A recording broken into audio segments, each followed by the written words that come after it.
এই ম্যাথ গুলো হচ্ছে পরীক্ষায় আসে।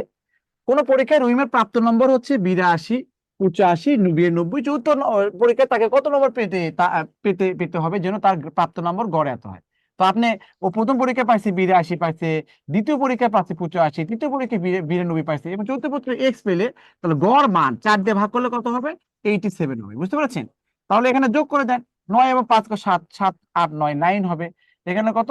3 আর 3 আছে 24, 25 হবে 259 প্লাস কত এক্স, এখানে 4 দিয়ে গুণ করলে 4 7 28 8, 4 8 32, 32 33 34। হ্যাঁ, তাহলে এখানে কত হবে? এক্স সমান সমান কত? 3 নেই, এখানে কত সম্ভবত, এখানে কত 9 9 10 9 হাত থেকে 1 গেলে কত 5 5 6 7 8 9 10 11 12 14 89।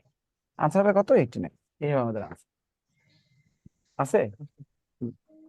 তো এইটা হচ্ছে আমাদের মানে ম্যানুয়াল প্রসেস এটা।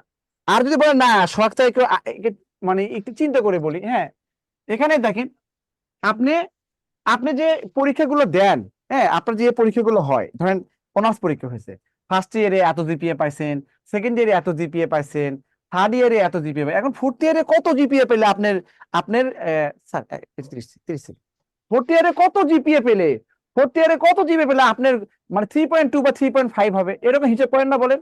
তো কত মার্কস পাওয়া লাগবে, কত জিপিএ পেতে হবে, গড় করেন এটা। তো তাহলে আপনি আপনার পরীক্ষায় ও প্রথম পরীক্ষায় 82 পাইছে বলেন, তাহলে ফাইনালি তাকে 87, গড়ে 87 পেতে হবে। তো প্রথম পরীক্ষায় যদি 82 পায়, হ্যাঁ, এটা হচ্ছে টেকনিক আর কি। তাহলে বলেন তো 87 পেতে গেলে তার আগে আর কত হওয়া লাগবে? এখানে আরো কি, তাহলে তাহলে এখানে কি তারকে -5 মানে শর্ট পড়ছে না? তার মানে কি তার শেষের পরীক্ষাতে -5 মানে কি 5 মার্কস বেশি পেতে হবে। বুঝতে পারছেন? জিপিএ হিসেব করে, হিসেবের মতো আর কি। তাহলে যেহেতু গড় হওয়া লাগবে 4টা পরীক্ষার পর 87, চতুর্থ পরীক্ষা কত পেলে গড় হবে 87, তাহলে প্রথম পরীক্ষা 82 পাইছেন মানে কি আপনি 5 কম পাইছেন, মানে -5 লিখলেন, আপনি শর্ট আছেন -5। এখন সেকেন্ড পরীক্ষায় 85 পেয়েছেন, তার মানে কি এখানেও 2 শর্ট আছে, 2 শর্ট আছে। আর তৃতীয় পরীক্ষায় পেয়েছেন কত? হ্যাঁ, থার্ড সেমিস্টার মনে করেন 92 পেয়েছেন, তার মানে কত বেশি পাইছেন বলেন তো? এখানে বেশি পাইছেন কিন্তু কত, এখানে বেশি পেয়েছেন কত, এখানে 5 বেশি পাইছেন। তাহলে দেখেন আপনার এই যে 8 5 কেটে গেল, তার মানে কি আপনি 2 মার্কস শর্ট আছে। আপনি যদি চতুর্থ পরীক্ষায় যদি আপনি যদি এখানে গড়ে 87 হতে হবে, 2 মার্কস শর্ট আছে। যদি আপনি 89 পান তাহলে কি হয়ে যাবে আপনার? কি যদি আপনি 89 চতুর্থ পরীক্ষায় পান তাহলে আপনার গড় 87 হবে না? তো এই জিনিসগুলো হচ্ছে বেসিক জানার পরে এগুলো চিন্তা করবেন, বুঝতে পারছেন? অটোমেটিক এগুলো মাথায় ব্রেনে চলে আসবে, কিন্তু এটা কিন্তু ওই যে হঠাৎ করে আসবে না, এটা হচ্ছে প্র্যাকটিসের মাধ্যমে আসবে। ওকে, তো যাই হোক আজকে এ পর্যন্তই আপনাদের সাথে গড় নিয়ে স্যার একটা প্রশ্ন ছিল স্যার।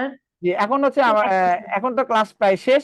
এখন আমাদের স্যার আসছে, আমাদের হচ্ছে রেসপেক্টেড হাসমত স্যার, উনি স্যার কথা একটু বলবেন। কনফিউশনে আছি স্যার, প্লিজ 1 মিনিট, বেশি সময় নিব এক না। মিনিট, স্যার দাঁড়ায় আছে। হ্যাঁ, আচ্ছা বলেন বলেন বলেন বলেন। স্যার ওই যে মানে পিতা পুত্রের বয়সের অঙ্কগুলোর ক্ষেত্রে কখনো বলে যে 6 বছর পরে, আর কখনো বলে যে 6 বছর পূর্বে, হুম। কখন যোগ করব কখন বিয়োগ করব স্যার প্লিজ?